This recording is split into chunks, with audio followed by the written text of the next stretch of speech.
बिस्मिल्लाहिर्रहमानिर्रहीम। रब्बि इश्रह ली सदरी व यस्सिर ली अमरी वहलुल मिन लिसानी यफ़क़हू क़ौली।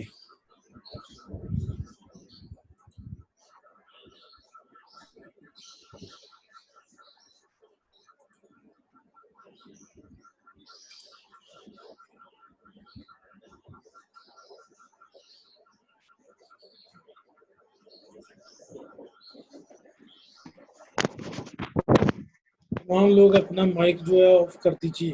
तमाम लोग अपना माइक म्यूट कर लें। तहरीम अपना माइक म्यूट करें।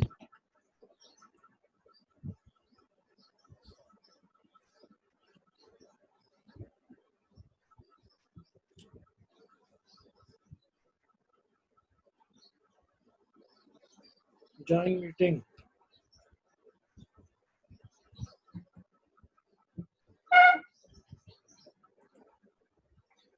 बिस्मिल्लाहिर्रहमानिर्रहीम। रब्बि इश्रह ली सदरी व यस्सिर ली अमरी वहलुल मिन लिसानी यफ़क़हू क़ौली। अल्लाहुम्मा सल्लि अला सय्यिदिना मुहम्मदिन नबिय्यिल उम्मी व आलिहि वसल्लम। डियर क्लास, एडमिनिस्ट्रेटिव लॉ की क्लास में आपको खुशामदीद कहते हैं। आज का हमारा जो टॉपिक है वो है डेलीगेटेड पावर्स। डेलीगेटेड पावर, ये हमारा लेक्चर नंबर 12 है। सारी डिटेल वाइज ये लेक्चर आपके साथ शेयर कर दिए गए हैं और इनके हार्ड कॉपी और नोट्स आपको दे दिए गए हैं। वहाँ से आप किसी भी वक्त ये नोट्स जो हैं वो सारे के सारे चेक कर सकते हैं। इनकी सारी डिटेल आपके पास मौजूद है। तो कम्युनिकेशन की ज़रूरत थी, वो इंशाल्लाह ताला इस लेक्चर के ज़रिए एज़ पर टाइम टेबल आपके साथ शेयरिंग होती रहेगी। टॉपिक है हमारा शेयरिंग ऑफ पावर्स में डेलीगेटेड पावर्स। डेलीगेटेड पावर्स क्या होती हैं और इनको कैसी सूरत हाल है और इसको कैसे डील किया जाता है, किस तरह ये पर्सन टू पर्सन शिफ्ट होती हैं और किस तरह ये पार्लियामेंट से फिर आगे जाती हैं। डेलीगेटेड पावर्स की क्या एडवांटेजेस हैं, क्या डिसएडवांटेजेस हैं, why the powers must be delegated, why the powers is not to be delegated, इसकी वजह क्या है, क्यों हम ये पावर डेलीगेट करें किसी को, ये सारे मामला आज हमने इस लेक्चर में देखने हैं। सबसे पहले कि पाकिस्तान के जो सुप्रीम अथॉरिटी है वो पार्लियामेंट है। पाकिस्तान में तमाम राणा अपना माइक ऑफ करें, मुजब भी अपना माइक ऑफ करें, अफशा भी अपना माइक ऑफ करें। Delegated legislation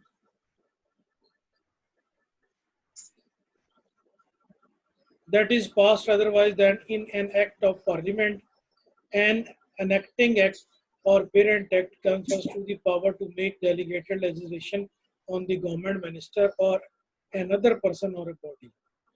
Delegated legislation can be used for wide variety and purpose, ranging from relatively narrow technical matter such as fixing the date on which an act of parliament will come into force or setting the level of fee payable for a public service, that is issue of passport.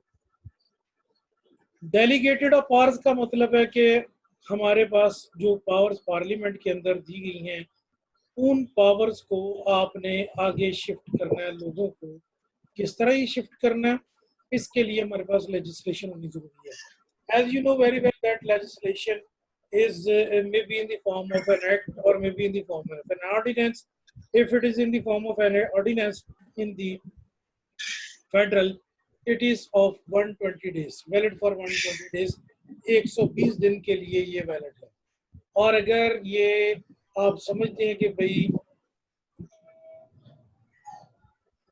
अगर आप ये समझते हैं कि 120 दिन के लिए ये वैलिड है तो उसके बाद इसे पार्लियामेंट में लाकर एक कानून की शक्ल देनी होगी। इसी तरह जो एक्ट है वो कुछ बच्चों का माइक ऑन है, अपना माइक जो है म्यूट करें, अपने माइक को म्यूट करें।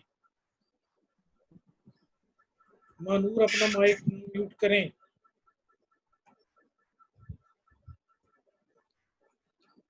पार्लियामेंट जो है वो अब दूसरी फॉर्म ऑफ एनेक्टमेंट है, वो है हमारे पास जिसे हम कहते हैं एक्ट जो है वो पास किया जाता है पार्लियामेंट से। सादा एक्ट जो है वो 51% मेजोरिटी से आप पास करते हैं। कोई भी बिल जो है वो मिनिस्टर लेकर आता है पार्लियामेंट में, और पार्लियामेंट जो है उसको सबसे पहले उस बिल को रिव्यू करती है। उस बिल को पार्लियामेंट की टेक्निकल कमेटी के हवाले किया जाता है। वो टेक्निकल कमेटी रिव्यू करती है किसको, टेक्निकल बेसिस पे। हेल्थ से रिलेटेड है तो जो हेल्थ कमेटी है वो रिव्यू करेगी। पार्लियामेंट से रिलेटेड है तो पार्लियामेंट कमेटी जो है वो रिव्यू करेगी। अगर ये किसी और से रिलेटेड है तो वो जो बॉडी है इसको रिव्यू करेगी। अगर ये साइंस से मुतल्लिक है तो साइंस कमेटी रिव्यू करेगी। और अगर ये जो है वो फाइनेंस से रिलेटेड है तो फाइनेंस कंपनी जो कमेटी है पार्लियामेंट की वो उसे रिव्यू करेगी।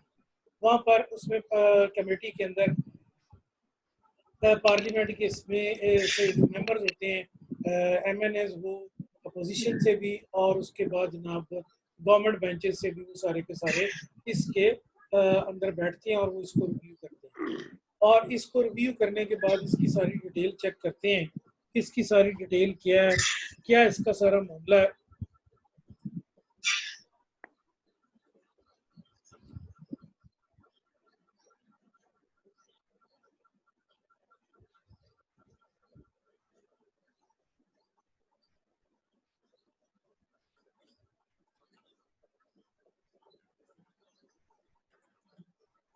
तो ये कमेटी जो है उस बिल को रिव्यू करने के बाद फिर पार्लियामेंट में पेश किया जाता है।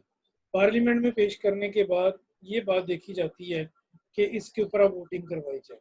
वोटिंग कैसी होगी, जो आपका मिनिस्टर होगा कंसर्न, वो ये बिल पेश करेगा और बिल पेश करने के बाद इस पे स्पीकर वोटिंग तलब करेगा। अगर 51% लोग जो हैं उसको सपोर्ट करते हैं तो वो एक्ट की सूरत इख्तियार कर लेता है from lower house which is called national assembly. इसके बाद इसे अपर हाउस में भेज दिया जाता है। अपर हाउस जो होता है वो हमारा सेकंड अपर हाउस, उसको हम सेनेट कहते हैं। सेनेट में जो कमेटी है वो इसे रिव्यू करती है, इसके टेक्निकल फॉल्ट देखती है और उसके बाद फिर जनाब इसको पास कर दिया जाता है। अगर गवर्नमेंट बेंचेस के पास इतनी मेजोरिटी हो तो गवर्नमेंट को किसी और को ऑन बोर्ड लेने की ज़रूरत नहीं होती। और अगर किसी बंदे के पास, अगर गवर्नमेंट बेंचेस के पास इतनी नहीं होती वो वोटिंग पावर, तो फिर वो उसको अपोजिशन को भी ऑन बोर्ड लेने की ज़रूरत है। उसके बाद फिर जनाब ये एक एक्ट पास हो जाता है और उसको प्रेसिडेंट को भेज दिया जाता है। उनके सिग्नेचर के बाद ये कानून जो है वो लागू कर दिया जाता है। ये पर्टिकुलरली किसी एरिया के लिए भी होगा, ये पर्टिकुलरली ये किसी और मामले के लिए भी होगा। तो इसमें जो बड़े से बड़ा मामला है वो भी, और छोटे से छोटा मामला जो है वो भी। मसलन अगर आपने डैम बनाना है तो डैम फॉर्मेशन कमेटी जो है उसका आपको एक एक्ट बनाना होगा, और उन्होंने पास किया बादशाह डैम वाला, और उसके बाद ना उसकी सारी इम्प्लीमेंटेशन एनेक्टमेंट हुई और वो एक कानून की शक्ल इख्तियार कर गया। इसी तरह अगर आपने पासपोर्ट फ़ी के ऊपर कोई मामूली काम है पासपोर्ट फ़ी के हवाले से, तो अगर वो अपने को फेडरल गवर्नमेंट ने इसके अंदर इंक्रीज़ करना है तो डिक्रीज़ करना है, तो वो इंक्रीज़ या डिक्रीज़ के लिए कह सकती है कि भाई इसको इस अंदाज में देखा जाए, इस तरह सारी इसकी सारी सूरत होगी और उसको रिव्यू करने के बाद फिर हम पास करेंगे। नहीं, बहरहाल ये जो पार्लियामेंट के पावर्स हैं इनको डेलीगेट करने के लिए लेजिस्लेशन की ज़रूरत है। नंबर नेक्स्ट, फिर हम आते हैं कि टाइप ऑफ लेजिस्लेशन क्या है। टाइप्स ऑफ लेजिस्लेशन में सबसे पहले नंबर पे है कि ऑर्डर पास कर दिए जाएं, नंबर 1। नंबर 2 है कि जनाब रेगुलेशन पास कर दिए जाएं। नंबर 3 है कि आप रूल्स जो है प्रोसीजर उनको बना दें कोर्ट्स के लिए। नंबर 4 जो है कि वो आप डायरेक्शन दे दें। और नंबर 5 जो है वो आपको स्कीम जिसके लिए लगा दें। सबसे पहले ऑर्डर कौन से होंगे? Order in the council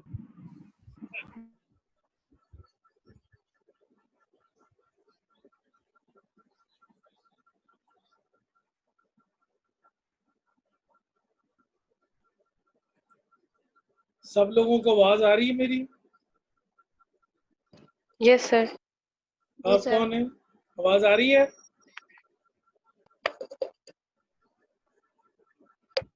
lecture सुन रहे जी हैं? सर, आ रही है आवाज।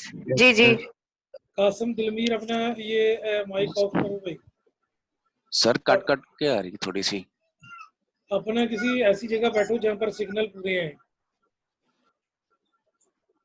मेरे पास तो नेट के पूरे सिग्नल आ रहे हैं, आप लोगों के पास नेट के पूरे सिग्नल नहीं है, तो ऐसी जगह अपने आप को शिफ्ट करें कि जहाँ पर ये आपके सिग्नल पूरे हैं। थोड़ा सा बाहर वाली प्लेस पे हो जाओ या नेट के करीब हो जाओ। बाकी लोगों को तो कट की आवाज़ नहीं आ रही? नहीं सर, ठीक आ रही है आवाज। जड़ा वाली आवाज़ ठीक आ रही है? सर जी जड़ा वाला ही कट के आ रही है। तो भाजी आप ना किसी ऐसी जगह बैठे थोड़ा जहाँ बेहतरी हो सके नेट की। कैरी ऑन करते हैं लेक्चर को दोबारा। Number 1, order in council are made by the queen और बाय ऑन द एडवाइस। चूँकि हमारा जो लॉ है ये इंडिया से इनहेरिटेड है और इंडिया का जो लॉ है वो सारे का सारा यूके बेस्ड है, तो वहाँ पर चूँकि क्वीन और किंग होते हैं और क्वीन और किंग जो है वो लॉ की फॉर्मेशन के लिए ऑर्डर जारी करते हैं। तो ऑर्डर जारी होगा वहाँ से क्वीन से या जो उनकी प्रीवी काउंसिल है वो से। हमारे यहाँ ऑर्डर जारी होता है हमारी पार्लियामेंट से, क्योंकि यहाँ किंगडम नहीं है। तो ये जो पावर्स होती हैं पार्लियामेंट की, पार्लियामेंट्री सिस्टम में, तो पार्लियामेंट्री सिस्टम में ये सारी पावर जो है पार्लियामेंट आगे अपने मिनिस्टर और उसके बाद आगे अपने कॉन्स्टिट्यूशनल जो उसके इंस्टीट्यूशंस हैं उनको ये पावर ट्रांसफ़र करती है। पार्लियामेंट ने ये फैसला किया कि सुप्रीम कोर्ट होगी, तो एक इंस्टीट्यूशन इस्टेब्लिश किया गया। पार्लियामेंट ने ये फैसला किया कि एक इंस्टीट्यूशन होगी हाई कोर्ट, तो प्रोविंस लेवल पे हाईएस्ट कोर्ट हाई कोर्ट के नाम से इस्टेब्लिश की गई। पार्लियामेंट ने फैसला किया कि जनाब एक डिस्ट्रिक्ट कोर्ट होगी, तो डिस्ट्रिक्ट लेवल के ऊपर एक कोर्ट डिस्ट्रिक्ट एंड सेशन जज की पावर्स के साथ इस्टेब्लिश की गई। Name of person is not important, the establishment of institute is important. Parliament ने फैसला किया कि हमारी मुसल्लह फौज 3 होंगी, आर्म फोर्सेस और उसके बाद जनाब इनमें पाकिस्तान आर्मी, पाकिस्तान एयरफोर्स और पाकिस्तान नेवी, और फिर उसके बाद ये सारे के सारे काम जो सर अंजाम देंगी, ये सारी ऑर्डर हमारी पार्लियामेंट ने पास किए हुए हैं। Number 2, regulations are usually made by minister. Regulation मैंने अभी आपको बताया कि एक्ट या ऑर्डिनेंस की सूरत में पार्लियामेंट में पेश किए जाते हैं, और ये रूल्स एंड रेगुलेशन या किसी बिल की सूरत में मिनिस्टर इसको इंट्रोड्यूस करवाता है, for they are a part of law. Number 3, तीसरे नंबर पे फिर हमारे पास आता है जनाब के रूल सेट आउट प्रोसीजर। अब मैंने लास्ट टाइम भी आपको बताया था कि कोर्ट के पास भी पावर है कि वो कुछ रूल्स बना दें। जैसे अभी कोर्ट ने सेटिस्फाई नहीं है सुप्रीम कोर्ट, तो ताजरों ने वहाँ पर रिट पिटीशन फाइल की कि जनाब आप हमें प्लाजा और ये बड़े बिजनेसेस ओपन करने की इजाज़त दें। तो कोर्ट को चाहिए था कि सबसे पहले टेक्निकल असिस्टेंस हायर करती, ये मेरी ओपिनियन है, लेकिन कोर्ट की पावर है कि वो कोई भी फैसला कर सकती है। तो कोर्ट ने टेक्निकल ओपिनियन हायर करना या ऑब्टेन करना इतना ज़रूरी नहीं समझा, और उसके बाद जनाब को सुप्रीम कोर्ट ने ऑर्डर जारी कर दिए कि 7 डेज ए वीक जो प्लाजा है और जो बिजनेस यूनिट है वो ओपन किए जाए। इसके लिए जो लॉ एक्सपर्ट हैं, एतजाज हसन ने भी, बाद में मैंने भी, जितने भी हम वकला हैं, सब ने इसको क्रिटिसाइज किया कोर्ट के डिसीजन को कि जनाब आप इस पे जब वो डिसीजन हो जाता है तो वो पब्लिक प्रॉपर्टी बन जाता है कि आप उस पर अपनी ओपिनियन दे सकते हैं। तो उसमें कोर्ट ने जनाब जो डॉक्टर्स की टीम थी या उसको सुना ही नहीं और उनकी बात फील ही नहीं की।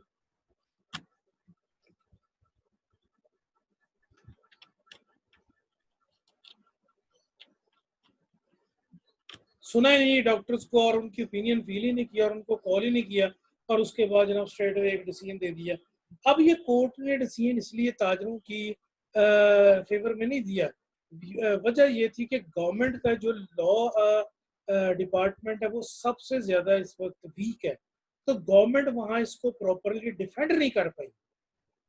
गवर्नमेंट जो है वो प्रॉपरली डिफेंड नहीं कर पाई, जैसा कि आर्मी एक्ट के केस में भी आपने देखा कि गवर्नमेंट इसको डिफेंड नहीं कर पाई, और उसके बाद जनाब वो खुद जो गवर्नमेंट के लॉ एडवाइज़र हैं, सॉरी ये हेल्थ एडवाइज़र हैं, उन पे कुछ इल्ज़ाम भी हैं, तो कोर्ट ने उनकी बात को इतनी इम्पोर्टेंस नहीं दी।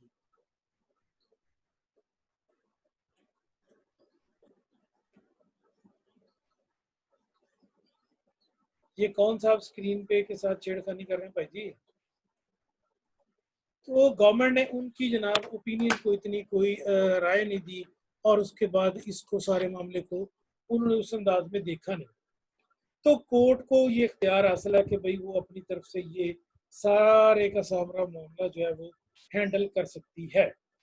नंबर 3 के बाद 4 है direction has been of ministers which usually binding upon the public instructions. और आपने फिर कुछ देखा है कि कुछ इख्तियारात जो हमारे मिनिस्टर्स जो हैं किसी डिपार्टमेंट का हेड उसको भी होता है, और वो ये सारा मामला देख सकता है जी कि इसकी क्रेडिबिलिटी क्या है, इसका सारा मामला क्या है, तो वो डायरेक्शन जारी कर देता है। जैसा कि अभी सुबह पंजाब के अंदर गवर्नमेंट ऑफ पंजाब ने ये ऑर्डर जारी किए, डायरेक्शन जारी की चीफ मिनिस्टर साहब ने, और उसके बाद इसको एंडोर्स किया है आपके एजुकेशन मिनिस्टर साहब ने, सीनियर एजुकेशन मिनिस्टर साहब जो हायर एजुकेशन के हैं कि जनाब आप तमाम ये जो इंस्टीट्यूशन है 12वीं तक के वो अपने तलबा को पास कर दें, बोर्ड एग्जाम नहीं लेगा, और उसके बाद जो कोई इम्प्रूव करना चाहता है वो नवंबर दिसंबर में एग्जाम दे दे। तो जो इनके ऑर्डर्स होंगे या जो इनकी डायरेक्शन होंगी वो भी ये हमारे ऊपर बाइंडिंग होगी, पाबंद करना उसके ऊपर अमल दरामद होगा सरकार के इदारों में भी और प्राइवेट में भी। इसके बाद आती है स्कीम्स, जैसा कि टैक्स एमनेस्टी स्कीम है या किस तरह की लेजिस्लेशन गवर्नमेंट कर देती है कि भाई ये काम कर लें और ये काम ना करें, तो ये भी हमारे पास एक लॉ की सूरत हो सकती है। Number 6 advantages. इसके एडवांटेजेस क्या हैं? एक छोटी सी एग्जांपल के जरिए मैं आपको समझाता हूँ कि अगर मैं कहूँ कि जनाब फैसलाबाद में मेरी क्लास इस टाइम पे होगी, तो ये कम्युनिकेशन आपको फौरी हो जाती है। अगर ये कम्युनिकेशन आपके एचओडी ने करनी हो जो इस वक्त शायद शहर में मौजूद नहीं, तो फिर ये कम्युनिकेशन पहले उनसे परमिशन लेनी पड़ेगी, फिर क्लास चेंज करनी पड़ेगी, फिर उसके बाद जाके इसके ऊपर अमल दरामद होगा। दोनों में से कौन सा प्रोसीजर बेहतर है? प्रोसीजर वही बेहतर है कि जो मैंने आपको पहले बताया कि अगर हम लोकली ये मैनेज कर लें तो ये स्कीम ज़्यादा बेहतर होगी। ये सारा कुछ हमारे लिए आसान हो जाएगा इसके ऊपर अमल दरामद करना। और अगर हम इसके ऊपर आसानी के साथ अमल दरामद करना चाहते हैं तो फिर हमें ये देखना है कि भाई जी इस सारे मामले को इस अंदाज में फिट किया जाए कि किसी की भी सुबकी ना हो। तो इसके कुछ फ़ायदे तो हैं। अगर आप ये फैसला लेना चाहते हैं कि ये काम पार्लियामेंट से आपने अप्रूव करवाना है, तो पार्लियामेंट से अप्रूव करवाने के लिए फिर आपको इस्लामाबाद की तरफ देखना पड़ेगा। वहाँ पर सबसे पहले प्राइम मिनिस्टर साहब बहुत ज़्यादा बिजी हैं, बहुत ज़्यादा बिजी है। डेली मीटिंग्स हो रही हैं कैबिनेट की, डेली एक दिन में 3-3 मीटिंग भी कैबिनेट की होती है। तो ये कैबिनेट मीटिंग के अंदर ये बात तय होगी, फिर वो कैबिनेट मीटिंग का डिसीजन जो है एंडोर्स पार्लियामेंट में किया जाएगा। हो सकता है सेशन हो सकता है सेशन ना हो, या किसी ऑर्डिनेंस की शक्ल में उसको लाया जाएगा। और जैसा कि मैंने पहले बताया कि गवर्नमेंट की जो लीगल टीम है वो थोड़ी वीक है, तो फिर इसके ऊपर अमल दरामद होते होते टाइम लग जाता है। अगर ये फर्ज किया हमने यही देखना है कि फैसलाबाद में से गंदम की स्मगलिंग रोकी जाए, तो गंदम की स्मगलिंग रोकने का इख्तियार आप डिप्टी कमिश्नर को दें, बजाय इसके कि वहाँ पर प्राइम मिनिस्टर इसको रोकता फिरे। तो डिप्टी कमिश्नर ने उसी वक्त शहर में नाके लगा के सब कुछ स्टॉप कर लेना है, उसके ये कंट्रोल के अंदर हर चीज मौजूद है। तो बात हम ये कर रहे थे कि जो डिसएडवांटेज भी कुछ इसके होंगे, किस तरह पार्लियामेंट जो है वो पावर डेलीगेट करती है, इसकी तरफ आते हैं और उसके फायदे भी देखते हैं। सबसे पहले firstly it allows law to enact without using up a scarce uh, parliamentary time on a technical matter, for example fine detail of public sector pension या वगैरह वगैरह ये चीज़ें। अगर फैसलाबाद में ट्रैफिक के सिग्नल मौजूद नहीं है, तो ये पॉलिसी अगर लॉ मिनिस्टर ने वहाँ से इस्लामाबाद से आके इम्प्लीमेंट करानी है तो ये तो बहुत मुश्किल काम होगा।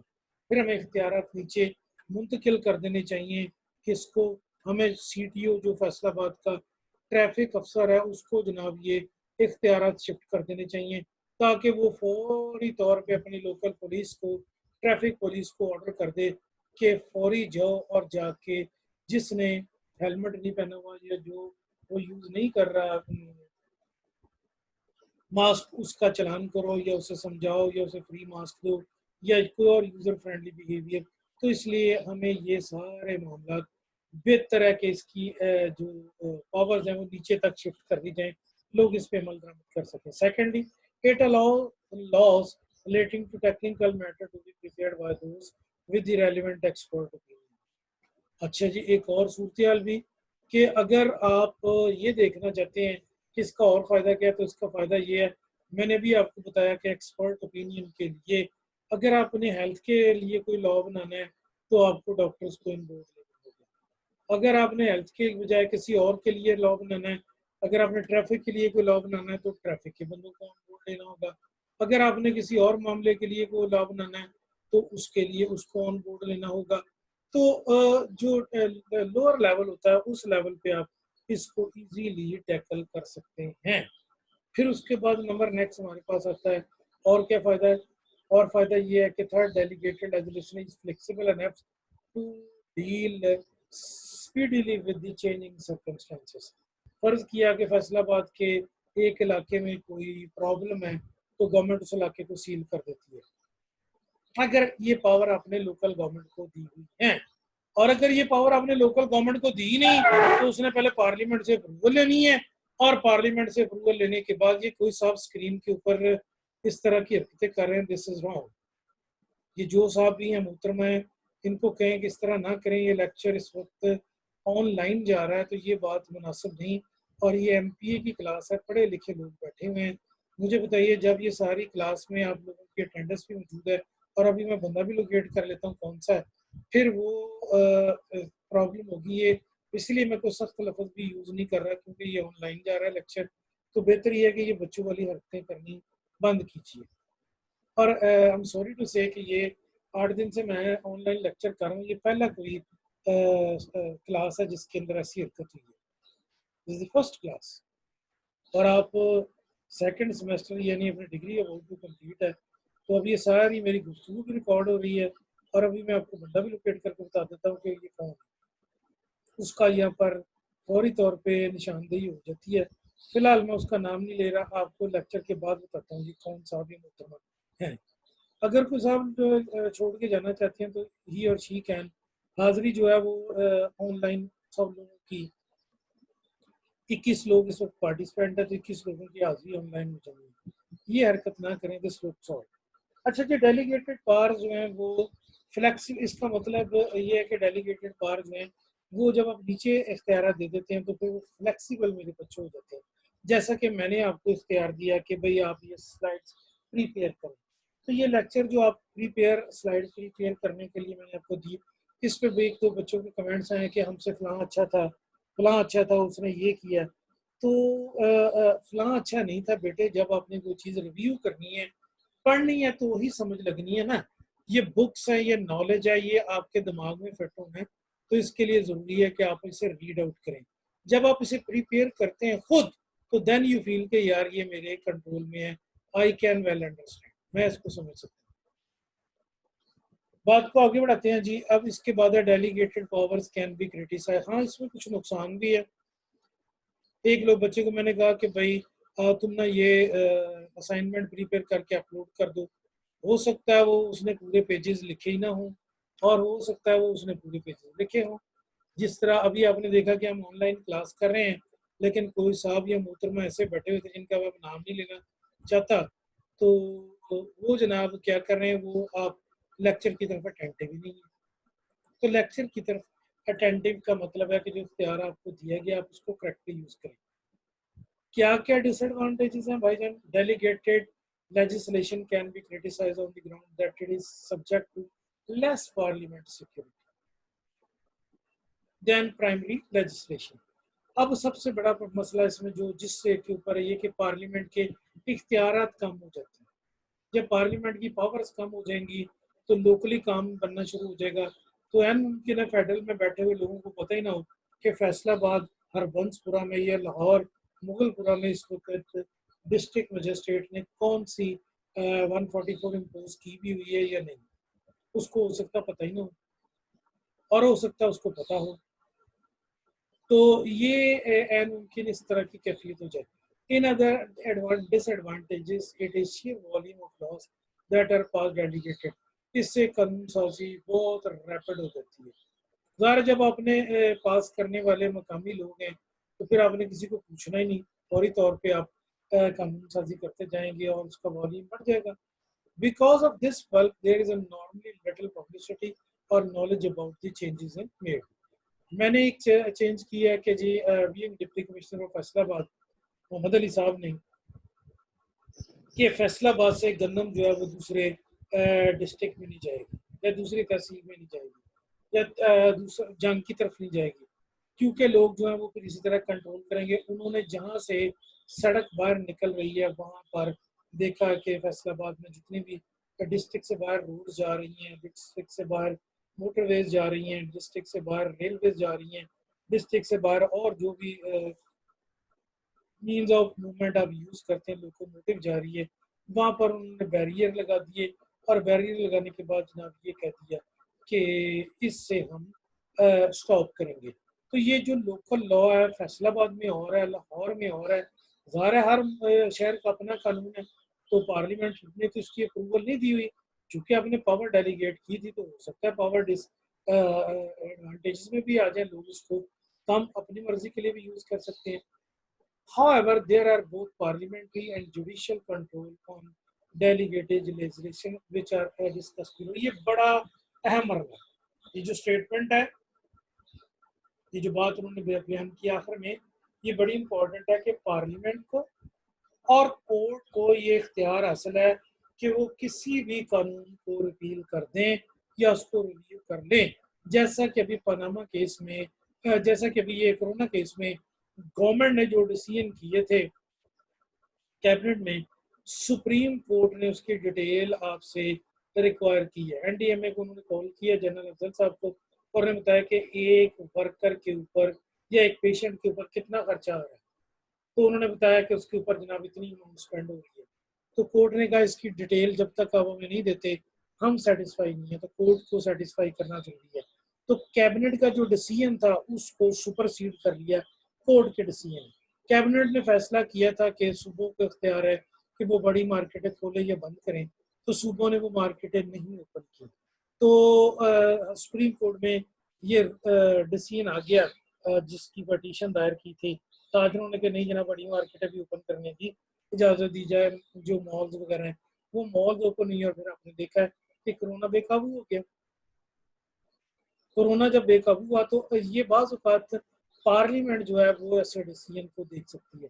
रिसेंटली एक कैबिनेट मीटिंग में जो डिसीजन किया उसने सिंध गवर्नमेंट ने, तो उसे फेडरल गवर्नमेंट जो है एन मुमकिन है अपनी पार्लियामेंट में ला के उसे कह दे कि जनाब ये हमारे लिए काबिल कबूल नहीं है. तो जब आप डेलीगेटेड कर देते हैं पावर, तो जिसने पावर इख्तियार दिया होता है वो वापस भी ले सकता है. और वापस कौन ले सकता है? पार्लियामेंट ले सकती है, कौमी असेंबली और सेनेट. और कौन ले सकता है? इसको कोर्ट ले सकती है. कोर्ट भी इसको वापस ले सकती है, इस इख्तियार को इसको रिव्यू करने के लिए कह सकती हैं. कोर्ट को ये पावर है, वो जब मर्जी किसी चीज़ के रिव्यू के लिए कह दे. कोर्ट में बंदा कोई पिटीशन फाइल करे या ना करे, लेकिन कोर्ट की ये पावर है कि वो इसके ऊपर कर दे. और कोर्ट जो डिसीजन करेगी हम उसको बाद बीइंग लॉ पर्सन या लॉ स्टूडेंट हम उसे बाद में क्रिटिसाइज तो कर सकते हैं, लेकिन हम उसको रोक नहीं सकते. उसको रोकने का इख्तियार भी कोर्ट को ही होगा. कोर्ट के अलावा उसको कोई बंदा स्टॉप नहीं कर सकता. कोर्ट ने इसको स्टॉप करने बात को आगे बढ़ाते हैं. Why delegated legislation is needed in modern state. क्या जरूरत है, क्या जरूरत है भाई, क्यों हम ये जो है वो पावर्स डेलीगेट करें? व्हाट इज द रीजन, क्यों करें हम ये पावर डेलीगेट, क्यों इख्तियार दें? अभी आपने देखा है कि सिविल वॉर शुरू हो गई यूएसए में, और अगर आपने देखा है सिविल वॉर शुरू हुई है इधर इंडिया में, अभी आपने देखा है कि सिविल वॉर जो यूएसए में शुरू हुई है वहाँ पर क्या था, वहाँ पर जो एक निग्रो था, एक ब्लैक था, उसको पुलिस एट्रोसिटी के नतीजे में उसकी डेथ हो गई. वो एक केस है, उसमें पुलिस ऑफिसर को जो इख्तियार दिया गया था, पुलिस ऑफिसर किसी भी पर्सन को जिसके ऊपर वो इल्ज़ाम होगा उसे गिरफ्तार कर सकता है. गिरफ्तार का मतलब है टेकन इनटू कस्टडी. कस्टडी का मतलब है कि उसके दोनों हाथ बैक साइड में बांध के हाथ कड़ी लगा के उसे ज़मीन पे लटा सकता है.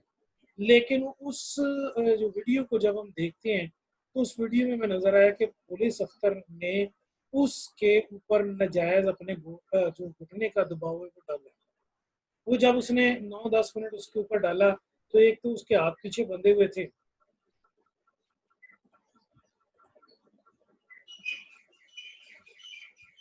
एक तो उसके हाथ 45 मिनट का 40 मिनट का हमारा ये लेक्चर होगा क्योंकि जूम इससे ज़्यादा रिकॉर्ड करने की इजाज़त नहीं दे रहा। तो इसमें एक तो ये कि उसमें उसके हाथ बांधे हुए थे और एक ये था कि भाई उसने उसको क्या कहते हैं कि जी नाजायज प्रेशराइज किया हुआ था। जब वो अपने बॉडी प्रेशर डाला तो he died at the spot. Extra judicial killing की इजाज़त नहीं है। पुलिस ने अपने इख्तियार से तजावज़ किया, लोग सड़कों पे आ गए, still they are on road. कल उसका फ्यूनरल हुआ है, कल उसकी सारी वो तदफीन हुई है। तो आज की मॉडर्न स्टेट में ये कानून साजी की पावर जो है नीचे देने के इख्तियार की ज़रूरत क्या है?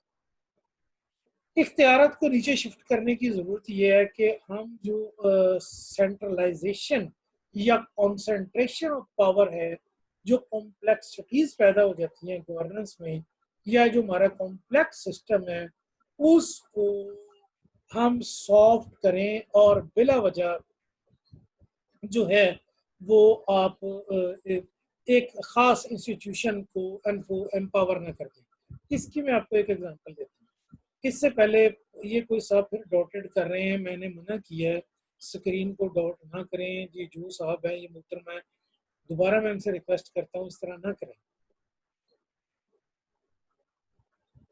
अच्छा जी, एक मिनट बच्चों, ये बड़ी इंपॉर्टेंट चीज़ है और आपको पता होना चाहिए इसका। ये चीज़ आपके इल्म में होनी चाहिए जो मैं आपको बताने लगा हूँ।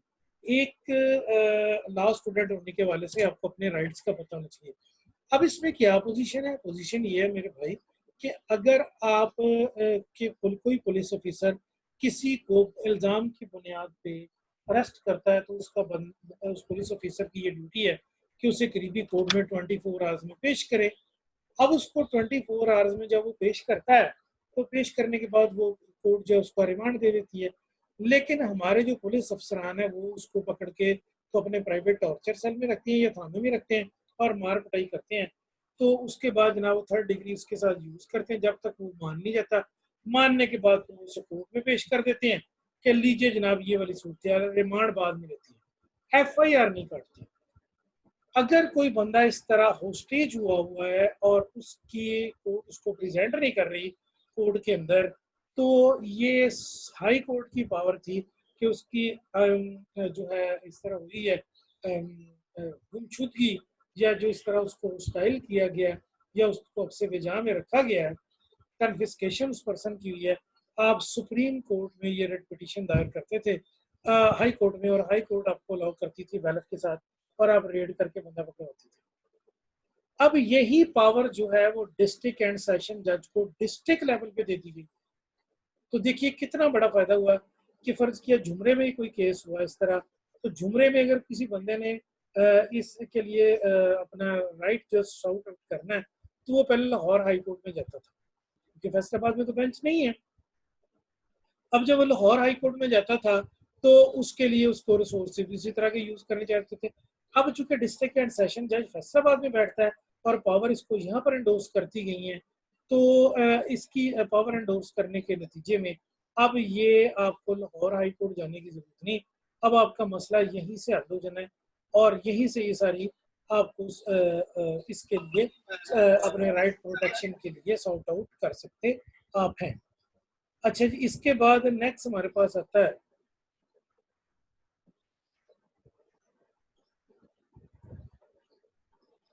Factor responsible for the growth of delegated legislation.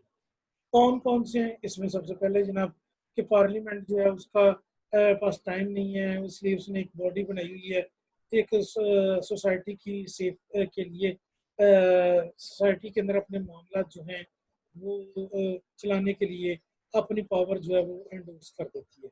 Number 2, modern days में जो गवर्नमेंट है आपकी, वो गवर्नमेंट जो है वो और बहुत सारे इशू में उलझी हुई हैं, तो वो ये नहीं चाहती कि जनाब इसमें वो और कोई काम करती फिरें, लिहाजा वो पावर जो है अपनी डेलीगेट कर देती है। इसी तरह और क्या सूरत हाल है? कुछ पेटेंट लेजिस्लेशन है उसको अमेंड करना इमीडिएटली पॉसिबल नहीं, जैसे डिफेंस एक्ट है या जिस तरह और तरह के इस तरह के बड़े कॉम्प्लिकेटेड लॉज हैं, इनको अमेंड करना जो है वो फौरी तौर पे इतना इजी नहीं होता जितना कि मैं और आप समझते हैं। तो फिर हम इस काम के लिए क्या करते हैं, डिस्ट्रीब्यूशन ऑफ पावर्स यानी नीचे तक इख्तियार दे देते हैं। कंट्रोल ऑफ डेलीगेटेड लेजिस्लेशन, ये बड़ा इम्पोर्टेंट, ये मैंने पहले भी आपसे बात की थी कि कानून बना देने के बाद ये नहीं है कि जनाब अब आपका मामला ही सारा खत्म हो गया। कानून बना देने के बाद ये नहीं है कि आप को रिव्यू नहीं किया जा सकता। मसलन फैसलाबाद में ये मैं कानून साजी कर देता हूँ कि वासा का बिल जो है ना जी वो 600 रुपया पर हाउस होगा, जबकि लाहौर वगैरह में वासा का बिल जो है 200 रुपये पर हाउस है। मैंने जो लेजिस्लेशन कर दी फैसलाबाद में, तो इसको कौन कौन रिव्यू कर सकता है? इसे पार्लियामेंट भी रिव्यू कर सकती है और इससे जुडिशियल कंट्रोल भी रिव्यू कर सकता है।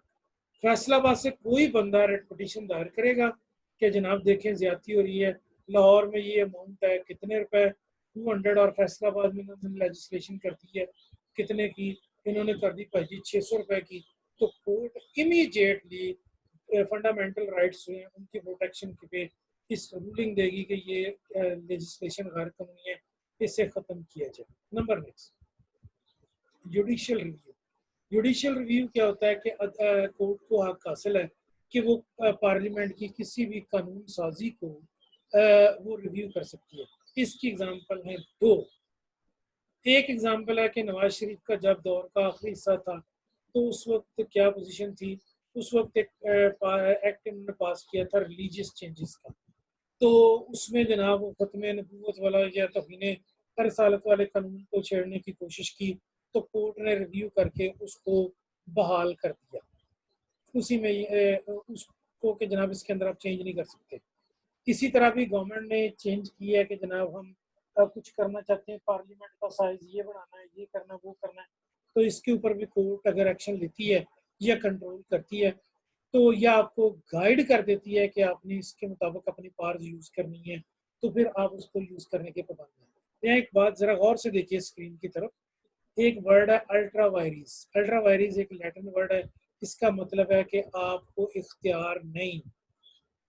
एक वर्ड होगा इंट्रा वायरिस, INTRA। इंट्रा का मतलब है कि आपको इख्तियार है। कोर्ट ने जब आपका कोई लॉ गैर कानूनी करार देना है तो उसने यहाँ पर एक वर्ड यूज करना है अल्ट्रा वायरिस। ये आपका इख्तियार नहीं है, आपने अपने इख्तियारात से तजावुज किया हुआ है, आप अपने इख्तियारात से बढ़ गए हैं। तो कोर्ट को इसका हक है कि वो इस पर डिसीजन मेकिंग कर सकती है। ये सारे लेक्चर आपके पास मौजूद हैं। फिर उसके बाद आगे है कि ऑर्डिनेंस क्या होगा, बाई लॉज क्या होंगे, और उसके बाद पेरेंट्स कानून का क्या प्रोसीजर है। तो ये सारी डिटेल हम इससे पहले डिस्कस कर रहे हैं, तो मज़ीद इसको डिस्कस करना यहाँ इस अंदाज में कि लॉ की टाइप्स क्या क्या होती हैं, प्रोसीजर होता है, फिर उसके बाद जनाब किस किस से मुतल्लिका कानून है, प्रोसीजर हाई कोर्ट या कोर्ट से मुतल्लिका है। चंद एक एग्जाम्पल दी हुई है, चंद एक ये एग्जाम्पल है कि इन एग्जाम्पल के मुताबिक आप अपनी कानून साजी करते हैं। माइनिंग है, नेटिव टाइटल है, फैमिली लॉज हैं, माइग्रेशन है, टैक्सेशन वगैरह वगैरह हैं। ये सारी डिटेल यहाँ पर लॉज की मौजूद हैं। ये स्लाइड हमजे के पास मौजूद है। हमजा आज वाला ये लेक्चर CR साहब सब लोगों के साथ शेयर कर देंगे। बस अब 2-3-4 साल का काम बाकी है, तो इंशाल्लाह वी विल कंटिन्यू। तो गॉड ब्लेस यू। ये लेक्चर डाउनलोड कर लें, ये वेबसाइट मैंने अब आपके साथ शेयर की है, उस पर ये अवेलेबल होगा, और उसके बाद जनाब आगे ये काम आप करेंगे। Thank you so much. God bless.